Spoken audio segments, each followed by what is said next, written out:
Hello बच्चों, let's see the question which of the following is incorrect with respect to SCP. So SCP का वैसे तो full form है single cell protein. तो single cell protein का यहाँ पे क्या मतलब हो रहा है?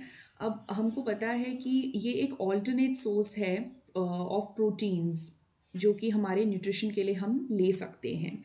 तो दिक्कतें क्या होती हैं कि ज़रूरी नहीं है ना कि जो कन्वेंशनल हम एग्रीकल्चर प्रोडक्शन कर रहे हैं जैसे सीरियल्स, पल्सेस, फ्रूट्स, वेजिटेबल्स का, वो पूरा का पूरा फूड का डिमांड मीट कर पाए, क्योंकि इतनी ज़्यादा हमारी पॉपुलेशन इंक्रीज़ हो रही है।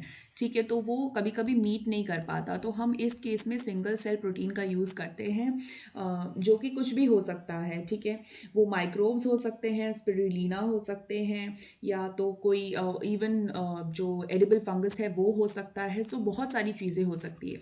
अब वैसे तो नाम सिंगल सेल प्रोटीन है, लेकिन कभी कभी इसमें मल्टी सेलुलर फिलामेंटस फंगाई भी यूज़ हो जाता है, कभी कभी। ठीक है, सो ऑप्शन ए में दिया है quantitatively and qualitatively superior proteins.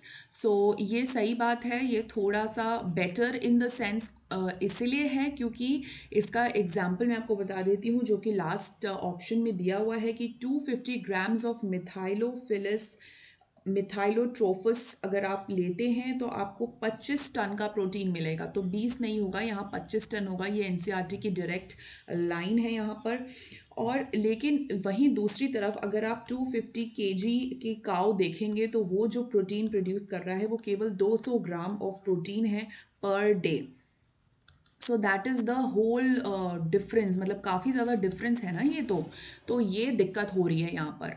ठीक है, तो डी ऑप्शन तो गलत हो गया, मतलब it is an incorrect statement. Option B में दिया है production involves utilisation of organisms which is high rate of biomass production and growth. तो ये बिल्कुल सही है, ज़्यादा रेट ऑफ बायोमास हमें मिल रहा है, that is why we are using the single cell protein. इनके बहुत फ़ायदे हो रहे हैं।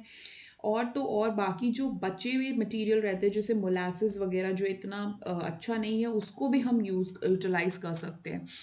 सी ऑप्शन दिया can be obtain from both unicellular multi cellular organism. ये सही जवाब है बच्चों, क्योंकि किसी रेयर केसेस में we can use multi cellular filamentous fungi as well. So option D यहाँ इनकरेक्ट हो जाता है just because of this 2025 thing. So you have to read NCERT really carefully, एक एक लाइन आपको पढ़नी है। So option D will be the right answer. Best of luck.